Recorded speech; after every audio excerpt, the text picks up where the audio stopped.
नमस्कार, times of नव भारत पर दोपहर की नंबर 1 डिबेट ब्रह्मास्त्र में आपका स्वागत है। आपके साथ मैं हूं राकेश पांडे। अब देश के खिलाफ उठने वाले हर विचार पर चलेगा ब्रह्मास्त्र। देश विरोधियों से लेकर समाज विरोधियों पर नॉन स्टॉप ये ब्रह्मास्त्र चलता रहेगा। यूपी के आगरा के धर्मांतरण केस और उससे जुड़े गैंग को लेकर लगातार बड़े बड़े खुलासे हो रहे हैं। धर्मांतरण रैकेट का सरगना अब्दुल रहमान कानून के शिकंजे में भी आ चुका है। आईसिस पैटर्न पर हिंदू लड़कियों के ब्रेन वॉश से लेकर उसके विद्रोह के लश्कर जैसे आतंकी संगठनों के सांठगांठ के सबूत मिल रहे हैं और इसको लेकर चौंकाने वाले खुलासे हो रहे हैं। लेकिन अब्दुल रहमान के संगीन गुनाहों का पर्दाफाश होने के बावजूद भी उसकी फैमिली शर्मिंदा नहीं है। वो कहते हैं ना, एक कहावत आपने सुनी होगी कि रस्सी जल गई लेकिन अठन नहीं गई। कुछ ऐसा ही हाल हो रहा है अब्दुल रहमान के परिवार का। अब्दुल रहमान की फैमिली को आप जानकर हैरान होंगे कि उस पर गर्व है। उसकी पत्नी तो धर्मांतरण को ऊपर वाले का हुक्म बता रही है। यहां तक कह रही है कि आगे भी मौका मिलेगा तो वो लोग कलमा पढ़वाएंगे, धर्मांतरण करवाएंगे। एक रिपोर्ट देखिए, फिर चर्चा करते हैं।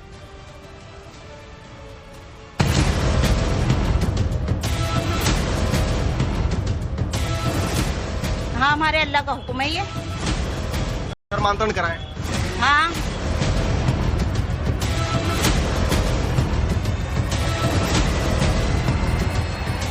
क्या आपको गर्व है जो कर रहे थे वो बिल्कुल सही कर रहे थे? जी, गर्व है हमें। हमारे अल्लाह का हुक्म है, हमें गर्व है। कलमा पढ़ाने के लिए आप लोग तैयार रहेंगे आगे भी? जी, रहेंगे तैयार। ये अल्फाज हैं आगरा धर्मांतरण केस के मास्टरमाइंड अब्दुल रहमान की बेगम और उसकी शहजादी के। इनके बयानों पर गौर फरमाइए तो आपको यह पता चलेगा कि अब्दुल रहमान ही नहीं बल्कि उसका पूरा परिवार एक ही मिशन पर लगा है, मिशन कन्वर्जन पर। कहा जाता है कि अब्दुल रहमान और भी कई लोगों को कलमा उन्होंने पढ़ाया है, कई लोगों को धर्मांतरण कराया। तो क्या धर्मांतरण को लेकर के आपके लिए लगता है कि ये गर्व की बात है, ये अच्छी चीज है? ये हाँ, हमारे अल्लाह का हुक्म है ये। धर्मांतरण कराएं। हाँ, मतलब ये अगर हम नहीं करवाए तो ये कल के दिन अल्लाह के यहाँ हमारी पकड़ होगी। तुम्हारे सामने गैर मुस्लिम रहते थे, तुमने क्यों नहीं बताया हक इनको? ये हमारी पकड़ का जरिया होगा कयामत के दिन। करके मुसलमान बन जाए फिर सुरक्षित है वो, फिर उसे जन्नत नसीब होगा। जी हाँ, हाँ होगी जन्नत नसीब।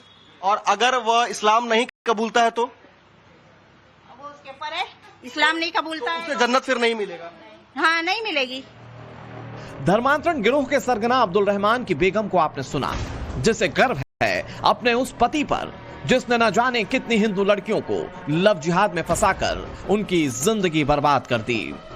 लेकिन उसकी बीवी और उसकी बेटी को उस पर गर्व है। अब्दुल रहमान आतंकी संगठन आईएसआईएस के पैटर्न पर हिंदू लड़कियों का ब्रेन वॉश कर धर्मांतरण कराता था। फिर भी उसके परिवार को उस पर गर्व है।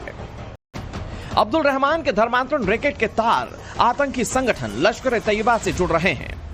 लेकिन देश विरोधी गतिविधियों के बावजूद उसकी बेगम शर्मिंदा नहीं है, गर्व कर रही है। उल्टे ताल ठोक रही है कि आगे भी कलमा पढ़ाएंगे और धर्मांतरण कराएंगे। धर्मांतरण या फिर जो कलमा की बातें जो कही जा रही, जो पुलिस ने जो कहा है, तो क्या उस बात को लेकर के आपको गर्व है जो कर रहे थे वो बिल्कुल सही कर रहे थे? जी, गर्व है हमें। हमारे अल्लाह का हुक्म है, हमें गर्व है। हमारे नबी हर नबी हमारे यही काम करता है, हम भी कर रहे हैं, ये हमें गर्व है। और जो तुम्हारी ताकत है वो कर लो, जो अल्लाह की ताकत है, अल्लाह की ताकत पे हमें यकीन है, तुम्हारी ताकतों पे यकीन नहीं है। आगे भी इस तरह से चीजें चलती रही। कोई अगर कलमा पढ़ाने के लिए आप लोग तैयार रहेंगे आगे भी? जी, रहेंगे तैयार। अगर कोई आ गया तो तैयार रहेंगे हम। अब्दुल रहमान के संगीन गुनाहों का पर्दाफाश होने के बावजूद उसकी फैमिली को इस पर कोई शर्मिंदगी नहीं है, जो बेहद चौंका देने वाला है।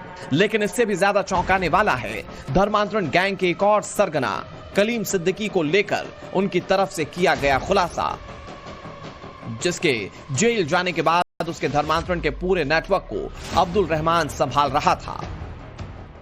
आप लोग इज्जत करते कलीम सिद्दीकी की? जी, इज्जत करते। वो बहुत बड़े मौलाना है, हम इज्जत करते। हमारे अल्लाह का हुक्म है ऐसे मौलाना को इज्जत करना।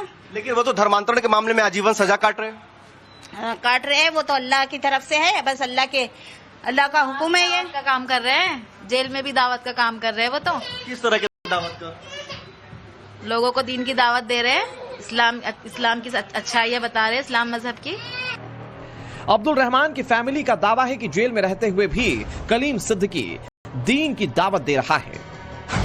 साल 2021 तक धर्मांतरण रैकेट की कमान कलीम सिद्दीकी के हाथों में थी, जिसे यूपी एटीएस ने गिरफ्तार कर लिया।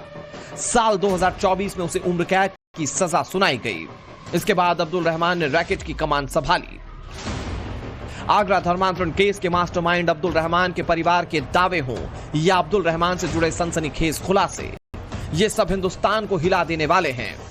ये कहानी भले ही आगरा से निकली, लेकिन कश्मीर, गोवा, मुंबई, कोलकाता से लेकर दुबई, लंदन तक तार जुड़ते चले गए।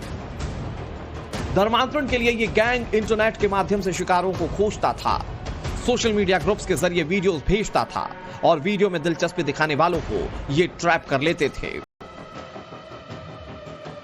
अब्दुल ने धर्मांतरण के लिए सिर्फ नफरती वीडियोस को ही टूल्स नहीं बनाया, बल्कि इसके लिए खास किताबें भी थीं। दिल्ली से जब अब्दुल रहमान की गिरफ्तारी हुई तो आगरा पुलिस को इसके पास से धर्मांतरण से जुड़ी कई किताबें मिली।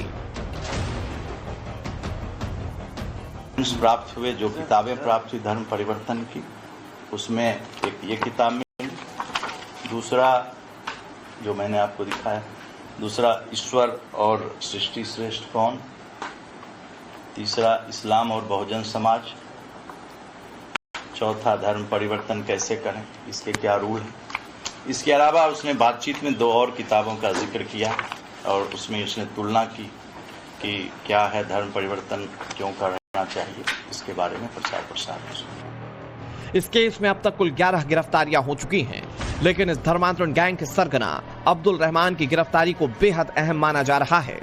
इससे पूछताछ के बाद इस रैकेट की जड़ों तक पहुंचने की उम्मीद है। Bureau report, times now, Navbharat.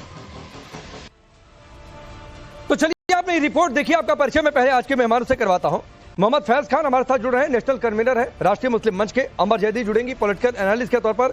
मुफ्ती वजाहत कासमी जी हैं, इस्लामिक स्कॉलर।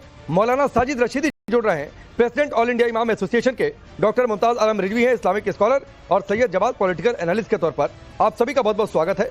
शुरुआत में फैज खान आज आपसे करता हूं, और एक बयान आपने सुना होगा, क्या ऐसा इस्लाम में है जो इस मौलाना के परिवार के लोग कह रहे हैं कि गर्व होता है अगर किसी को कलमा पढ़ा दिया जाए, जबरन मतलब धर्मांतरण किसी का करवा दिया जाए तो यह गर्व करने वाली चीज है। बिस्मिल्लाहिर्रहमानिर्रहीम, रब्बि इश्रह ली सदरी व यस्सिर ली अमरी वहलुल उक़दतम मिन लिसानी यफ़क़हू क़ौली। देखिए राकेश पांडे भैया, भारत माता की जय, जय हिंद। ये इस्लाम में ऐसा बिल्कुल भी नहीं है। इस्लाम का स्पष्ट संदेश है, ला इख़राफ़िद्दीन, दीन के मामले में कोई जोर जबरदस्ती नहीं हो सकती। लकुम दीनकुम वलिय दीन, आप अपने दिन पर, यानी कि ये मूर्ति पूजा करने वालों के लिए कहा गया है। यदि आप ये पूरा सूरा पढ़ेंगे, और उसको भी दीन कहा गया है कि भाई आप अपने दिन पर और हम अपने दिन पर, यानी कि ये बात कही गई है इस्लाम में। ये कह रहे हैं कि अल्लाह का आदेश है। असल में लोग ब्रेन वॉश्ड लोग हैं, और मैं आपको बताऊं, अल्लाह जोर जबरदस्ती का हुक्म नहीं देता है, जुल्म का हुक्म नहीं देता है। ये जो इसकी मादा है, ये जो अब्दुल रहमान की मादा को आप जो दिखा रहे थे, ये शैतान की बेटी है, क्योंकि इसका स्टेटमेंट आपने 4-5 बार दिखाया। मुझे काफी गुस्सा भी आ रहा था। ये शक्लो सूरत से उसका पति अब्दुल रहमान जो आतंकवादी है, आतंकवादी संगठनों से उसके तार जुड़ रहे हैं। ये शक्लो सूरत से रोहिंग्या दिख रहा है। बर्मा में इन लोगों ने गो हत्या का काम किया, वहां बौद्ध लड़कियों के साथ दुष्कर्म का कार्य किया, तो बौद्धों ने जूते मार मार के उन्होंने भगाया है। तो ये हमारे देश में घुस आए हैं, हमारे देश में भी यही काम कर रहे हैं। अच्छा, इन गलीज गंदे लोगों के लिए एक मुल्क बना दिया गया था पाकिस्तान। ये अपनी सारी गंदी हरकतें वहां पर जाकर करें, क्योंकि आप देख रहे हैं उसकी जो मादा है अब्दुल रहमान की, वो किस तरीके से आतंकवाद को, जबरदस्ती धर्म परिवर्तन को इस्लाम और अल्लाह से जोड़ रही है। तो भाई, इस्लाम और अल्लाह वाले हम भी हैं, लोग हमको भी शक की निगाहों से देखेंगे। ऐसे गलीज गंदे लोगों को अगर सजा नहीं दी गई तो मैं गवर्नमेंट ऑफ इंडिया से गुजारिश करता हूं, इनका आतंकी कनेक्शन जो है उसके आधार पर इनकी संपत्ति जब्त की जाए, इनको फांसी पर चढ़ाया जाए, या फिर इनको वहां पे बांग्लादेश या रोहिंग्या जहां से वहां डिपोर्ट करे, पाकिस्तान डिपोर्ट करे। ठीक है। मैं एक बार थोड़ा सा ओपिनियन जान लूं। मैं फैज खान, जैसे आपसे मैंने समझना चाहा कि क्या कुछ कहा गया है, मैं एक बार ओपिनियन जान लूं, फिर डिबेट ओपन करेंगे। रशीदी साहब, जो बातें फैज खान ने कही, मैं इसको आगे बढ़ाता हूं। अब्दुल रहमान की बीवी कहती है कि धर्मांतरण हमारे अल्लाह का हुक्म है, धर्मांतरण नहीं कराए तो अल्लाह क्या पकड़ हो जाएगी, ये हमारी पकड़ का जरिया होगा कयामत के दिन। और ये भी कह रही कि मेरे शौहर जो कर रहे थे उस पर गर्व है। तो क्या आपको लगता है कि जो शौहर कर रहे थे, अब्दुल रहमान जो कर रहे थे या फिर जो कर रहा था, उस पर गर्व होना चाहिए?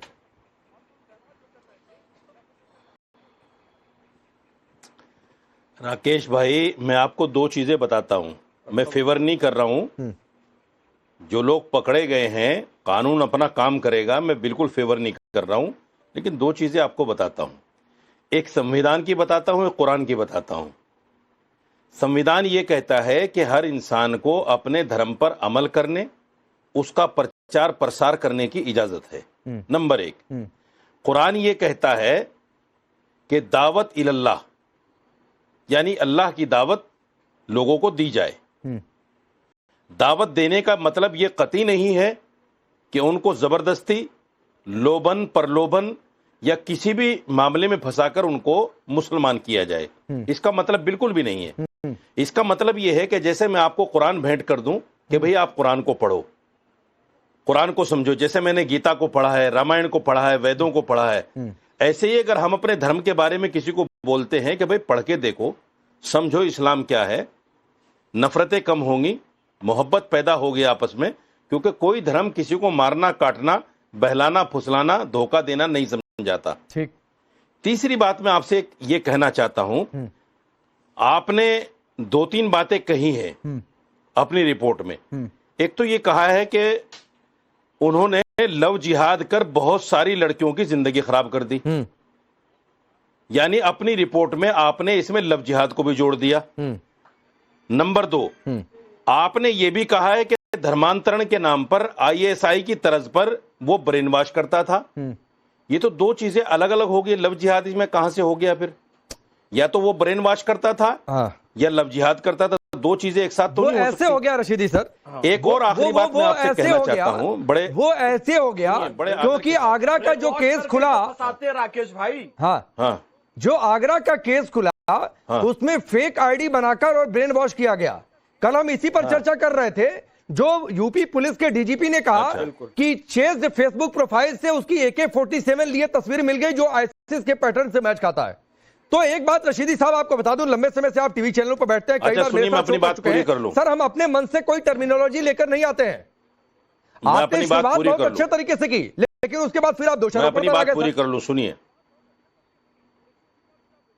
नहीं, आप जो है असल में मेरी बात को तो समझेंगे ही नहीं, क्योंकि मेरी बात को आपको समझना ही नहीं है। अरे मैं तो कह रहा हूं, आपने शुरुआत बहुत अच्छे तरीके से की। मैं तीन चार नाम बताता हूं। सही बात है, इस्लाम की दावत किसी को दी जाए, इसमें कोई बुराई नहीं है। मेरे भाई बोलने दो। धर्म का प्रचार प्रसार हर धर्म को मानने वाला करे, ये भी आपने ठीक कहा कि जबरदस्ती नहीं होनी चाहिए। लेकिन फिर उसके बाद आप दोषारोपण पर आ गए। बोलिए। नहीं, सुनिए, मैं जो कहना चाह रहा हूं उसको समझिए। मैं तीन चार नाम बताता हूं आपको। इमरोज आलम, साहिल, समीर और सलीम, ये अपने आप को एक्स मुस्लिम बताते हैं और जंतर मंतर पर बैठकर इस्लाम के खिलाफ जो गंदगी और बेहूदगी और नबी पाक सल्लल्लाहु अलैहि वसल्लम की शान में और कुरान की शान में जिस तरह से गुस्ताखी कर रहे हैं, क्या इन पर कार्रवाई नहीं होनी चाहिए? हमारा संविधान इस चीज को नहीं कहता कि हम किसी भी धर्म को गालियां दे खुलेआम टीवी पर और सोशल मीडिया पर। ठीक बात है, इन पर भी कार्रवाई होनी चाहिए। और मैं चाहता हूं कि आप भी इस बात को इंडोर्स करें कि ऐसे लोगों पर कार्रवाई होनी चाहिए। रशीदी जी, मैं इंडोर्स कर रहा हूं, किसी भी धर्म, कुरान, नबी के शान में कोई गुस्ताखी करे, बिल्कुल कानून के मुताबिक कार्रवाई होनी चाहिए। मैं कह रहा हूं किसी भी धर्म के खिलाफ कोई बोले उस पर कानून के मुताबिक कार्रवाई होनी चाहिए। लेकिन सर, आपसे सिर्फ एक सवाल था रशीदी साहब कि ये गर्व कर रहे हैं, गर्व करने की बात है, आपने सर इस पर पूरा प्रवचन दे दिया, लेकिन अब्दुल रहमान की बीवी के लिए आपने दो शब्द नहीं बोला, उसकी आलोचना में दो शब्द आपने नहीं कहे। हाँ, बस मैं इसी पे आ रहा हूं। मैं बोल देता हूं, मैंने पहले भी बोला है, मैंने शुरुआत में बोला है। अरे सुनो यार, तुम बीच में मत बोला करो यार, हरकत कर रहे हैं उस पर बोलिए। ये कौन कौवा बोलता है बीच में भाई? अरे आप इतने देर से बोले जा रहे हो, बोलता है बीच में बार बार। मुद्दा है उस पे बोल ही नहीं रहे हो। सवाल मुझसे आपसे नहीं है कि अब्दुल रहमान सवाल मुझसे है, मादा शैतान की। अरे सवाल मुझसे है यार, का नाम बदनाम कर रही है, इस्लाम और मुसलमानों का नाम बदनाम कर रही है, लोग हमको शक की निगाहों से देख रहे हैं। यार क्या बेवकूफी है राकेश भाई, उसको सपोर्ट कर रहे हैं। ये क्या जहालत है, कैसे लोगों को बिठाते हो? नहीं, मैं बता रहा हूँ क्या जहालत है। इतनी बढ़िया डिबेट करते हो। अरे रशीदी जी सुनिए ना सर, कहीं से आ जाते हैं। रशीदी जी सुनिए ना सर, डिबेट है, सुनो मेरी तो बात, एक दो लाइन का इंटरप्शन कोई भी कर सकता है, काउंटर कोई भी कर सकता है। जरा कमेंट और जहालत की बात करो, कैसे कौवों को बैठा रखे, ये बहुत शब्द है क्या? अगर आपके हिसाब से फैज अरे खान भाई, बीच में सवाल बोल गए आप मुझसे और वो करेंगे, जहां जवाब कर रहे हैं, मुझे आपने देंगे। कौवे की बात ये सवाल किया, ये बहुत सभ्य भाषा हो गई। मुसलमान बदनाम नहीं, होते हैं। आप मुझे बताइए राकेश पांडे आप मुझे बताइए, सवाल आप मुझसे करेंगे, इन जवाब मौलानाओं कोई और के देगा। कारण- नहीं सवाल मैं आपसे ही कर रहा हूँ सर, लेकिन डिबेट अरे है, जिससे 2-3 सवाल लाइन का होगा, फैज खान रुक जाइए सर, मैं ये बात मैं कह रहा हाँ, तो हूँ, सुनो, डिबेट है, जवाब सुनो ना, इनको 2-3 बोलो, लाइन का जवाब काउंटर सुनो, कोई भी चुप कभी भी कर सकता है, लेकिन 2-3 हाँ, लाइन से सुनो, ज्यादा सुनो, नहीं। अपनी मैं बात बता पूरी रहा हूँ। करिए रशीद जी। मैं बता रहा हूँ सुनिए, मैंने शुरू में ही ये कहा कि मैं किसी का फेवर नहीं कर रहा हूँ। जो पकड़े गए हैं कानून के अतिरिक्त उन पर कार्रवाई होनी चाहिए। हाँ। जो भी उनको सजा मिले हमें उससे कोई दिक्कत नहीं है। ये जिस तरह की बातें अब्दुल रहमान की बीवी ने की है या उसकी जो भी लगती होगी वो की है उसने, हाँ। मैं समझता हूँ ये बेवकूफी है, नादानी है। हाँ। उनको संविधान का कानून का ज्ञान नहीं है। हाँ। हम हिंदुस्तान में रह रहे हैं, पाकिस्तान में नहीं बैठे हैं ठीक है कि हम जो चाहे कहेंगे, जो चाहे करेंगे। ये लश्कर तैयबा, हरकतुल मुजाहिदीन और फला का देश नहीं है। नहीं हो भी नहीं सकता है रशीद जी, संविधान से चलता है। ये मैं आपके शरीयत से नहीं सामने चलता। हिंदुस्तान की जनता के सामने दो टूक कह रहा हूं कि लश्कर तैयबा हरकतुल मुजाहिदीन का देश ये हो भी नहीं सकता है, ये हो भी नहीं सकता। और कोई अपने दिमाग में गफलत पाल के रखे तो रखे रहे, हो भी नहीं सकता है। लेकिन मुमताज आलम रिजवी, गर्व क्या होना चाहिए, ये सवाल मैं आपसे भी, और सबसे पहले ये सवाल मैं सबसे आज यही करूंगा, क्या गर्व होना चाहिए? क्या गर्व करने वाली बात ठीक है?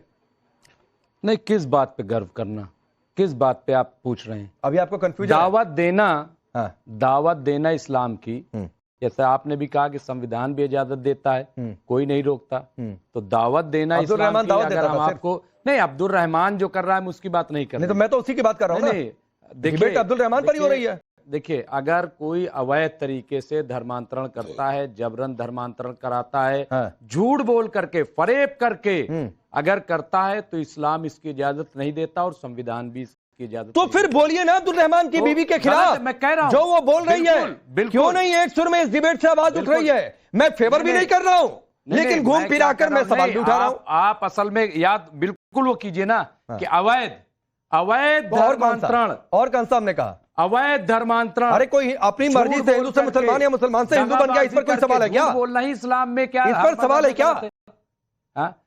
तो फिर आप क्यों सवाल कर रहे हो? क्या सवाल? आप क्या समझते हो? अब्दुल रहमान वैध धर्मांतरण करवाता था। धर्मांतरण नहीं आप बताइए, अब्दुल रहमान वैध धर्मांतरण करवाता था? ये बात फैज से आप सवाल अरे रिजवी भाई, नहीं, ये सवाल मैं किसी का सवाल पूछूं ये मत सिखाइए सर प्लीज। नहीं, ये आप लोगों को बहुत शौक लगता है कि मैंने उससे ये सवाल क्यों नहीं पूछा, उससे क्यों नहीं सवाल पूछा। सर ये प्लीज सिखाया मत करिए। मुझ पे शक है? मैंने कहा कि आप पर शक है क्या? मैंने कहा कि आप पर शक है। आप फैज से तो नहीं, मैंने कहा कि आप पर शक है। तो फिर क्यों आप हमसे बार बार, क्या बार बार? हमने कितनी बार कहा कि अवैध तरीके से जो, अरे तो भाई अवैध पर ही डिबेट हो रही है, गलत है। वैध पर डिबेट कैसे हो सकती है?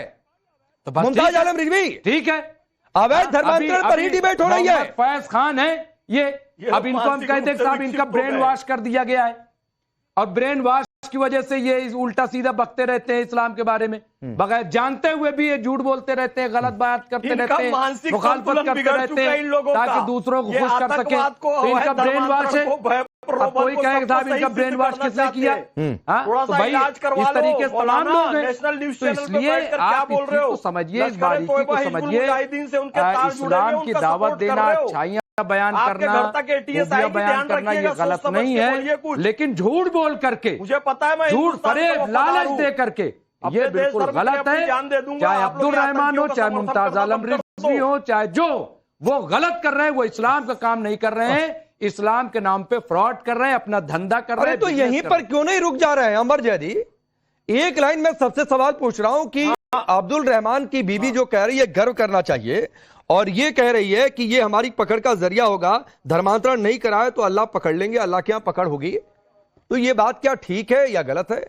सिर्फ इतना समय सवाल सबसे कर रहा हूं। राकेश, सबसे बड़ा और अहम सवाल ये है, इस मुद्दे पर हम काफी समय से चर्चा कर रहे हैं, क्योंकि जो छांगुर बाबा से जब से ये मुद्दा स्टार्ट हुआ है, तो हम धर्मांतरण पे बहस लगातार जारी है पिछले कई हफ्ते से। अब सवाल ये होता है, जब भी हम इस तरह के मुद्दों पर बहस करने के लिए बैठते हैं, तो कोई भी सार्थक और एक ट्रांसपेरेंट डिस्कशन हम नहीं देखते हैं। यहाँ पर जो फैक्ट्स हैं उनको बयान नहीं किया जाता है। यहाँ पर आप डिप्लोमेटिक, यहाँ पर चीजों को प्रेजेंट करके आप इस तरह से हिपोक्रेसी वाली बयानबाजी देखते हैं कि ये तो कानूनी है, ये असंवैधानिक है, ये संवैधानिक है, ये इस्लाम इजाजत देता है, उसका इस्लाम इजाजत देता है। सवाल ये है कि दावत की बात जब आती है इस्लाम इजाजत देता है, लेकिन घरों में से पकड़ कर लोगों को डराकर अल्लाह के नाम पर लोग। मुमताज आलम रिजवी साहब, आप खामोश बैठे रहिए, मैं पिछले 17-18 मिनट से अपनी बारी का इंतजार कर रही हूँ। अगर आप यहाँ पर अपनी जहालत का प्रदर्शन करने के लिए बैठे हैं तो यहाँ पर देश आपकी जहालत बहुत मेरी बारी है, मेरे समय में आप नहीं बोलेंगे, वरना मैं पूरे आगे 40 मिनट किसी को बोलने नहीं दूंगी। तो खामोश हो जाइए और मुझे अपनी बात करनी दीजिए। अब आपकी मुमताज आलम रिजवी, नहीं मैं ठीक है ना, आपको बीच में सवाल करना था, एक लाइन सवाल बोलकर चुप हो जाया करिए सर। यहाँ पर काउंटर सिर्फ 2-3 लाइन का हो सकता है और वो किसी के लिए भी ये नियम लागू है। अपनी बात पूरी करिए अंबर।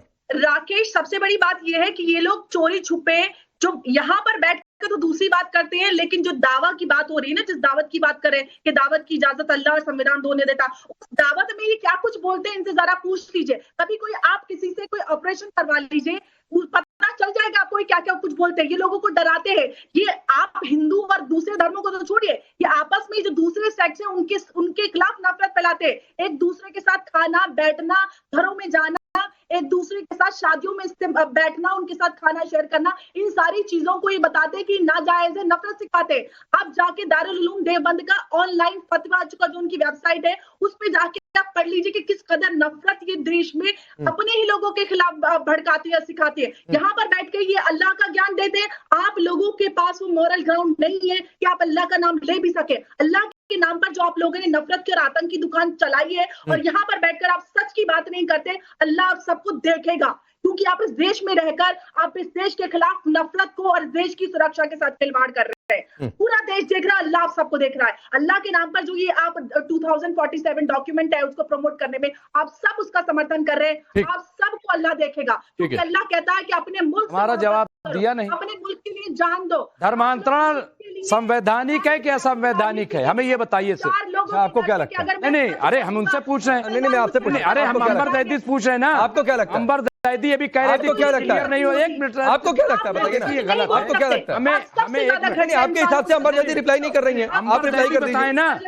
धर्मांतरण ये कानूनी है कि गैर कानूनी है, आप अंबर दैदी बताइए। यहाँ पर बैठ के आप अपनी जिहालत, अरे भाई हम कह रहे जिहालत, अरे आप ज्ञान दे दीजिए ना हमें। आप बहुत ज्ञानी हैं, बहुत महात्मा हैं, बहुत पढ़ी लिखी, तो बता दीजिए इस संविधान में धर्मांतरण कानूनी है कि गैर कानूनी, आप बताइए ना। आप बहुत पढ़ी लिखी हैं, बहुत ज्ञानी है, तो हमें ज्ञान दे दीजिए। अंबर हम सुन ले आपकी जबान से। अंबर बताइए जायज है कि नाजायज है?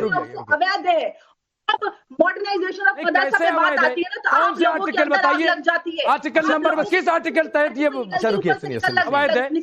धर्मांतरण किस आर्टिकल तहत? मुमताज आलम रिजवी सुनिए ना, माल हो गया। एक मिनट हमें पूछ लेने दीजिए। अरे रुक जाइए ना, आपके हिसाब से वो रिप्लाई नहीं कर रही है। जाएगा। अरे प्लीज ये बकवास, जाहिल हूँ तू, कह रहे जहालत। हाँ तो ठीक है, रुक जाइए। उनको साजिद रशीदी को आपने नहीं रोका इस शब्द पर, कहिए ना। साजिद रशीदी को आपने नहीं रोका इस शब्द पर, भारत वाले शब्द पर तो रुक जाइए। रुकिए अंबर दैदी प्लीज, अंबर दैदी प्लीज साइलेंट। ठीक है, साइलेंट। आपके हिसाब से मुमताज आलम रिजवी अंबर ने रिप्लाई नहीं किया, आप बताइए संवैधानिक है असंवैधानिक है? नहीं, संवैधानिक है। धर्मांतरण संवैधानिक है, जबरन धर्मांतरण असंवैधानिक है। तो जबरन धर्मांतरण पर सुनिए, एक एक करके आगे बढ़ते हैं। आपकी परिभाषा में एक एक करके आगे बढ़ते हैं। क्या बोलते हैं? जबरन धर्मांतरण असंवैधानिक है, बिल्कुल आपने सही कहा। धर्मांतरण कोई अपनी इच्छा से करे तो बिल्कुल उसका ठीक है, स्वागत, बस, या जिसकी अपनी जो इच्छा, जिस भी धर्म में रहे। लेकिन फिर अगर धर्मांतरण विरोधी कानून बनते हैं तो आप इस पर है तोबा क्यों मचाते हैं?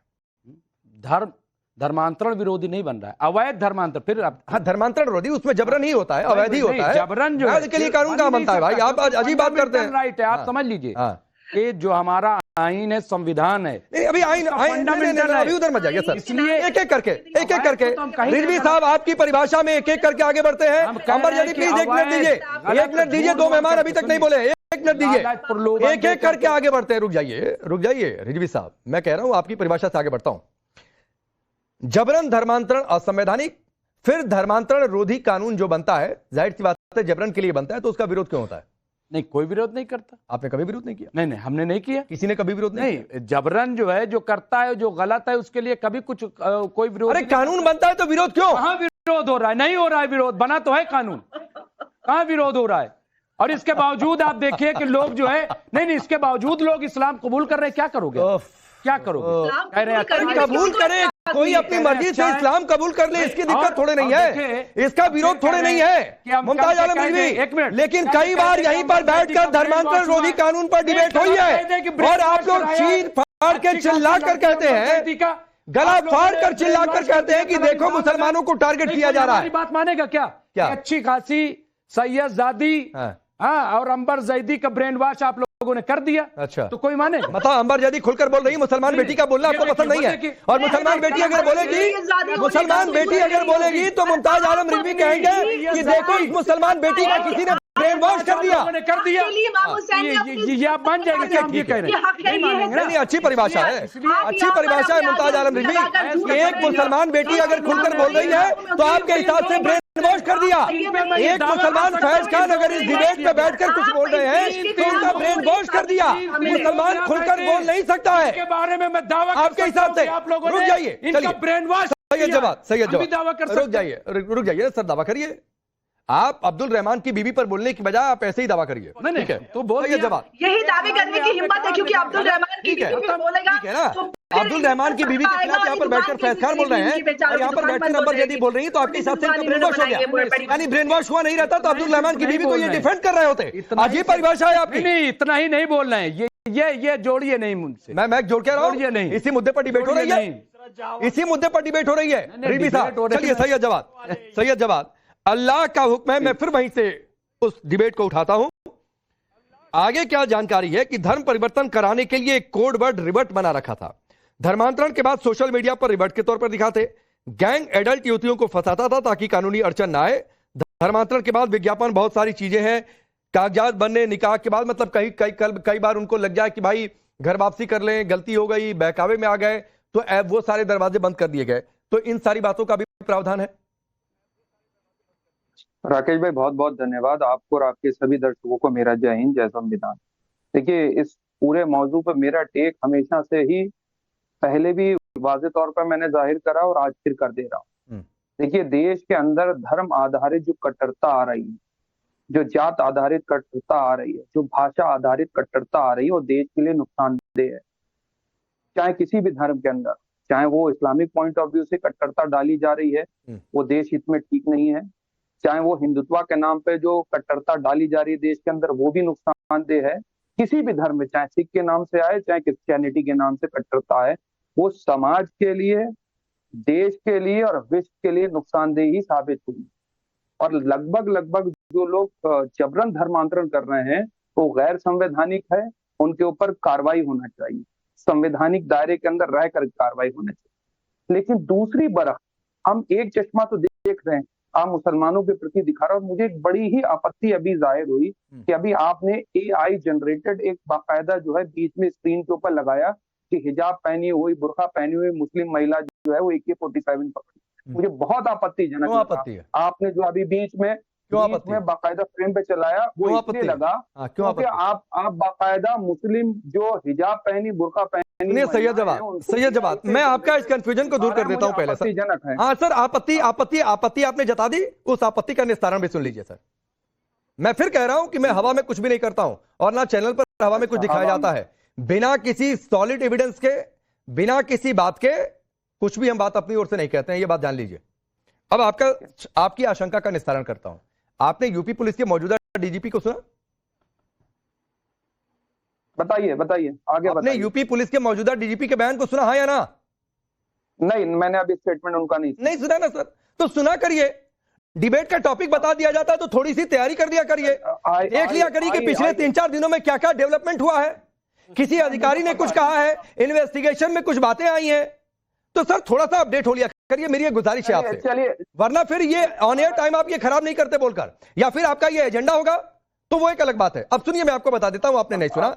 कल हमने 2-3 बार ये बयान सुनवाया था। यूपी पुलिस के मौजूदा डीजीपी ने कहा, जो आगरा धर्मांतरण केस में जो बातें आई हैं उसमें जो 1-2 बहनों का जो मामला है, उसमें एक लड़की की चेस्ट फेसबुक प्रोफाइल से वैसी ही तस्वीर AK-47 मिली है, इसीलिए उसको दिखाया गया।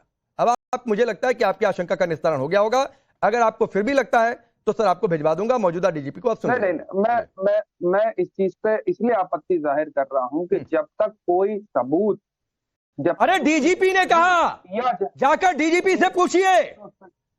सुनिए सैयद जवाद, सुनिए, और अगर आप ये चाहते हैं कि डीजीपी के बयान को सुनकर हम उस पर कुछ ना करें तो भाई ये फिर ना हो पाएगा। अच्छा सुनिए, मैं उत्तर प्रदेश पुलिस की और डबल इंजन सरकार की बातों को बहुत ज्यादा संजीदगी से इसलिए नहीं ले सकता। सैयद, तो मैं सैयद जवाद की बात मानूं?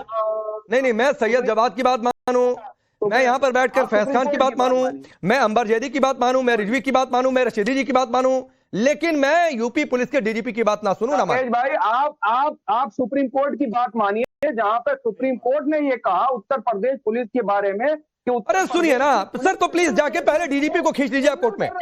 सुनिए सैयद जवाद, ये ज्ञान मुझे यहाँ पर मत दीजिए। ये आप जाइए, आपको लगता है कि यूपी पुलिस के डीजीपी ने गलत कहा है, जाइए कोर्ट में खींचिए उनको। यहाँ पर बैठकर सर ऑन एयर टाइम खराब मत करिए। आप एजेंडा चलाने के लिए अब्दुल रहमान की बीवी पर ना बोलना पड़े तो आप पहले हिंदुत्व पर चले गए। वजाद कासमी जी रुक जाइए, रुकिए। अरे तो जाइए ना सर कोर्ट में, यहाँ चैनल पर बैठकर कार्रवाई नहीं होती है। सैयद जवाद, चैनल पर बैठकर ज्ञान देने से कार्रवाई नहीं होती है। जाइए सर, अदालत सिस्टम इस देश में बना हुआ है, सरकार के पास कंप्लेन करिए, अदालत के पास कंप्लेन करिए। सर यहाँ चैनल पर बैठकर आपने अपनी बात रखी, हमने उसका निस्तारण दे दिया, बात खत्म। मक्कार लोगों पर, बेईमान लोगों पर कार्रवाई होगी। सैयद जवाद रुक जाइए, अरे रुकिए ना सैयद जवाद सुनिए। ऐसी कार्रवाई होगी अब नहीं देखिए सैयद जवाद रुक जाइए। अब वजाहत कासमी जी सुनिए ना, सैयद जवाद रुक जाइए। अब्दुल रहमान की बीवी पर ना बोलना पड़े इसलिए सैयद जवाद पहले हिंदुत्व पर चले गए। अब्दुल रहमान की बीवी पर ना बोलना पड़े इसलिए पहले वो AK-47 वाली तस्वीर पर चले गए। अब्दुल रहमान की बीवी पर ना बोलना पड़े इसलिए सैयद जवाद यूपी पुलिस के मौजूदा डीजीपी को मक्कार तक कह रहे हैं। वजाहत कासमी जी। देखिए राकेश भाई, इसमें दो पहलू हैं जो मैं डिबेट सुन रहा हूं और जो जिस टॉपिक पर डिबेट बुलाई गई है। एक टॉपिक तो ये है कि हम कानूनी पहलू से बात करें और दूसरा टॉपिक ये है कि हम इस्लामी पहलू से बात करें। और कानूनी पहलू ये है कि इस देश में या दुनिया के किसी भी देश जो है वो कानून से चलते हैं, और ये देश इस्लामिक देश नहीं है, इस्लामिक राष्ट्र नहीं है। मैंने अब्दुल रहमान की बीवी को सुना, अब्दुल रहमान की बेटी या जो भी कोई रिश्तेदार औरत है उसको सुना। यकीन करो मैं इस कदर गुस्से में हूं कि इस सेकुलर देश में, इस भाईचारे के देश में, देखिए ये जितने भी मेरे पैनलिस्ट भाई बैठे हुए हैं ये आपको कानून का हवाला सब दे रहे हैं कि कानून में सबको धर्म प्रचार प्रसार करने की परमिशन है। लेकिन मेरे भाई मैं आपको ये भी बता दूं कि सबको है इजाजत, सब अपने धर्म का प्रचार कर सकते हैं, लेकिन धर्म परिवर्तन के लिए, धर्मांतरण के लिए देश में कानून है, उसको फॉलो करना जरूरी है। इनको किसने अथॉरिटी बनाया कि किसी का धर्म चेंज कराएंगे, किसी का धर्म बदलवाएंगे और किसी को कलमा पढ़वाएंगे? कोई पैनलिस्ट इनसे पूछ सकता है ये? इस सेकुलर देश में, इस भाईचारे के देश में और इस मोहब्बत और प्यार के देश में जब इस तरह के धंधे चलेंगे और हर आम मुसलमान अपने आप को कलमा पढ़वाने के लिए अथॉरिटी समझ लेगा और हर आम मुसलमान ये समझ लेगा कि इस देश का 100 करोड़ हिंदू मुसलमान हो जाए, तो मेरा ख्याल इस देश का भाईचारा खराब हो जाएगा। और कोई ये देश के खिलाफ बड़ी साजिश कर रहा है, ये बड़ी साजिश है। मैंने उत्तर प्रदेश के माननीय डीजीपी को सुना, मैंने उत्तर प्रदेश के माननीय डीजीपी को सुना, उनकी बातों में जब आप सुनोगे तो उनके दर्द का और उनके सामने जो तहकीकात आई हैं उसका एहसास होगा। और मेरे ख्याल ये कि जितने पैनलिस्ट हैं सबको उत्तर प्रदेश के डीजीपी को सुनना चाहिए। उन्होंने पूरे तथ्य रखे हैं, कैसे कैसे चीजें सामने आ रही हैं। और मैं कहता हूं सब छोड़ दीजिए, आप अब्दुल रहमान के जितने रिश्तेदार टीवी चैनल पर बोल रहे हैं, राकेश भाई क्या ये 10 सेकंड दे दिएगा राकेश भाई, एक बार सुन लीजिए। ये देश के मुसलमानों के लिए काफी नहीं है कि वो क्या बोल रहे हैं, क्या उनकी लैंग्वेज है, क्या उनकी भाषा है, ना उनको कानून का ज्ञान है, ना कानून का पालन करना, ना देश का सम्मान है। तो मेरे ख्याल ऐसे लोग तो देश तोड़ने की साजिश कर रहे हैं। ये इस्लाम वाले लोग नहीं है, ना इनकी भाषा बता रही है, इस्लाम वाले लोग हैं। मैं समझता हूं कि ये बड़ी साजिश का हिस्सा है और हमें मुसलमानों को इनके खिलाफ आवाज उठानी चाहिए और इनको कंडेम करना चाहिए। वजाहत जी, आपकी इस बात को लेकर सैयद जवाद कुछ कहना चाह रहे हैं। सैयद जवाद सुन लीजिए, एक सवाल ऐड कर देता हूं। वजाहत कासमी कह रहे हैं, आपको गुस्सा आया कि नहीं अब्दुल रहमान की बीवी को सुनकर? नहीं, मैं उनकी बात से बिल्कुल भी सहमत नहीं। बहुत ही गैर जिम्मेदाराना बयान है उनका, मैं उनकी बात से सहमत है। दूसरी तरफ किसकी बात से? अब्दुल रहमान की बीवी या वजाहत कासमी की बात से? किसकी बात से सहमत नहीं है? मैं अब्दुल रहमान की जो वाइफ का जो आप इंटरव्यू दिखा रहे हैं, अगर वो रियल है तो उनकी बात से सहमत नहीं, एक तो अगर वो रियल नहीं है सर, हम फेक चीजें चैनल पर नहीं दिखाते प्लीज सर, अगर वो उसमें गुंजाइश मत तलाशिए सैयद जवाद प्लीज, कि अगर वो रियल है, अगर ऐसा है मगर वैसा है, खुलकर आलोचना नहीं हो सकती है, खुलकर आपको गुस्सा नहीं आ रहा है, खुलकर आपको आक्रोश नहीं आ रहा है। वजाहत कासमी को अरे सुन रहे, हमारे रिपोर्टर ने अपनी आईडी पर, इस चैनल की आईडी पर बातचीत की, आप कह रहे हैं कि अगर वो रियल है तो सर क्या ये एआई जनरेटेड है? मैं 10 सेकंड रुक जाइए। 10 नहीं, अभी आप कह रहे थे पुलिस के प्रोस्पेक्ट से बात कह रहे थे, जहां पर पुलिस की प्रोस्पेक्ट से बात कह रहे थे, यही तबलीगी जमात वालों को तमाम न्यूज चैनल ने कोरोना स्प्रेडर के नाम से दिखाया कि कोरोना फैलाने वाली जमात, कोरोना फैलाते हैं, तबलीग के नाम से कोरोना आतंकवाद, ये आपके चैनल ने चलाया था, भूल गए होंगे आप लोग। अरे भाई तुम अगर क्या तुम अब्दुल रहीम की बीवी को सुनकर भी डिबेट में दूसरी बातें करोगे तो आप सभी लोग एक साथ नहीं, सभी लोग एक साथ नहीं, सभी लोग एक साथ नहीं प्लीज, सभी लोग एक साथ नहीं, सैयद जवाद को बोलने दीजिए।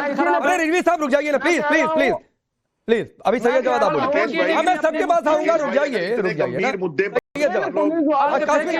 अरे रिजवी भाई रुक जाइए, एक सेकंड यार, एक रुक सैयद जवाद बोलिए। जिन पुलिस वालों ने तबलीगी जमात के लिए एफआईआर दर्ज करी, उनके ऊपर आरोप लगाए, ऐसे अधिकारियों पर कार्रवाई होना चाहिए नहीं होना चाहिए? तो टारगेट करा ऐसे चैनल और ऐसे जो लोग पत्रकार थे जिन्होंने बाकायदा कोरोना को आतंकवाद से जोड़ा, क्योंकि वो मुसलमान थे, ऐसे लोगों पे कार्रवाई होना चाहिए या नहीं होना चाहिए? इस्तीफा देकर घर पर नहीं, जो भी गलत करे सैयद जवाद, कार्रवाई होनी चाहिए। लेकिन मैं फिर पूछ रहा हूँ, तबलीगी जमात को आप अब्दुल रहमान की बीवी को डिफेंड करने के लिए लाए? नहीं, मैं बता रहा था जो आपने पुलिस के पॉइंट ऑफ व्यू से बताया। तो ठीक है ना, तो डीजीपी ने कहा हम एजेंसियों की बात से हिसाब से चलेंगे भाई, सुनिए सैयद जवाद, हम एजेंसियों, कानून, अदालत जो कहेगी उसके हिसाब से चलेंगे। तो सर प्लीज, हम यूपी के डीजीपी को कोट करके उन्होंने जो कहा उससे उसको दिखाएंगे, उस पर सवाल करेंगे। आपको दिक्कत होती है तो अपनी दिक्कत अपने जेब में रखे रहिए। भाई बात समझ में, अब्दुल रहमान की बीवी पर बोलिए, अब्दुल रहमान की बीवी पर बोलिए, अब्दुल रहमान की बीवी ने जो कहा अगर वो रियल है, माफी मांगिए कासमी साहब, अगर वो रियल है, यानी ये जो हमारे रिपोर्टर का इंटरव्यू है, इसको ये फेक होने की गुंजाइश तलाश रहे हैं। सैयद जवाद प्लीज प्लीज, जो समाज में गलत है उसका हर कोई विरोध करेगा, उसे कोई जस्टिफाई नहीं कर सकता है। रुक जाइए सैयद जवाद, टीवी पर इनको भरोसा नहीं, पत्रकारों पर इनको भरोसा नहीं, इनको भरोसा है अब्दुल रहमान पर, मुझे अफसोस हो रहा है इन पर कि ये किसी एजेंसी पर भरोसा नहीं कर रहे हैं।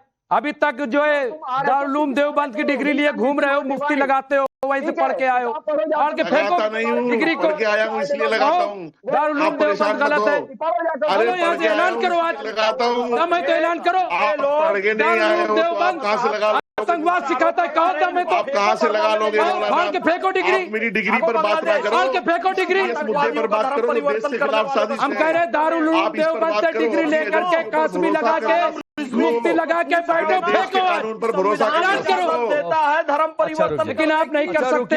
हिंदी में शुरू क्योंकि आप राजनीति कर रहे हो, बनाया था बहुसंख्यक, फाड़ के फेंको ना, आतंकवाद सिखाता है। रुक जाइए, रुकिए, तुमने एक गलीज गंदा आप सपोर्ट में आइए, ये डिबेट का टॉपिक है, कुछ दिखा रहे हैं जरा डिबेट का, आप धर्मांतरण के खिलाफ कासमी साहब रुकिए, संविधान की दुहाई दो ना। अरे रुक जाइए, Faiz Khan please please please, अरे रशीदी जी कुछ दिखा रहे हैं, देखिए तो भला क्या दिखा रहे हैं, एक बार देखिए कुछ कागज उन्होंने ऊपर किया, क्या है रशीदी साहब? राकेश भाई, मैं 3 इंसिडेंट आपको बताता हूं जस्टिफाई करने के लिए। एक है फतेहपुर का, अल्फिया नाम की लड़की, उसको कुलदीप नाम के लड़के ने राशिद नाम बताकर प्रेम जाल में फंसाया, उसका धर्म परिवर्तन कराया, उसके 1 महीने के नवजात बच्चे का धर्म परिवर्तन कराया। दूसरा केस है डोमरियागंज थाना जगदीशपुर का, साइना नाम की लड़की को सानिया बनाया, अभिषेक यादव नाम के लड़के ने मुस्लिम नाम बताकर। तीसरा मामला है पूर्णिया का, आरिफा नाम की लड़की को सोनम बनाया, एक हिंदू लड़के ने मुसलमान नाम बताकर। ठीक है।